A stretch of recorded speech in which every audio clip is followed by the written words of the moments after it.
Hi అండి, welcome to Krishna Sita YouTube channel. ఈరోజు అయితే పెసరడాలు, ఎండురాయలు, కోడిగుడ్లు, బెండకాయ పులుసు అయితే రెడీ చేసుకున్నానండి. స్టవ్ వెలిగించి కడాయి పెట్టి ఆయిల్ వేసి ఆయిల్ హీట్ ఎక్కిన తర్వాత ముందుగా సిద్ధం చేసుకున్న పెసరడాలను వేయించి పక్కకు తీసుకోవాలి. అలానే ముందుగా క్లీన్ చేసుకుని వాష్ చేసుకున్న ఎండురాయలు కూడా వేయించి పక్కకు తీసుకోవాలి.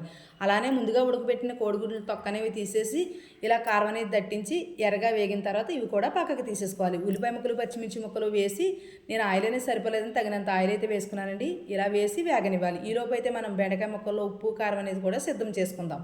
ఉప్పు కారం వేసేసుకుని ఇవన్నీ కూడా మొత్తం అన్నీ కూడా ఉల్లిపాయ ముక్కలు వేగిన తర్వాత పచ్చిమిర్చి ముక్కలను ఇవన్నీ వరుసగా ఒక్కొక్కటిగా వేసేసేసి ఒక్కసారి అయితే మనం కుదిపేసుకుని అలానే కొంచెం వాటర్ వేసి మూత పెట్టి ఉడకనిస్తే గుబగుబా ఉడుకుతుంది. ఇలా ఉడికిన తర్వాత ముందుగా నానబెట్టుకున్న చింతపండు అయితే దగ్గరికి గుజ్జుగా రసంలా తీసుకుని చిక్కగా అయితే వేసుకోవాలి. ఇలా వేసుకుని మూత పెట్టుకుంటే మనకి పులుసు అనేది మరుగుతుందండి. చిక్కగా అయ్యేంత వరకు మరిగించుకోవాలి. అలానే మనం వండింది బెండకాయ, వంకాయ అన్నది ముఖ్యం కాదండి. మనం తినడానికి నోటికి రుచిగా ఉన్నదా లేదా అన్నదే ముఖ్యం. దగ్గరికి అయిన తర్వాత స్టవ్ కడేసుకుంటే పులుసు అనేది రెడీ. Please like, subscribe.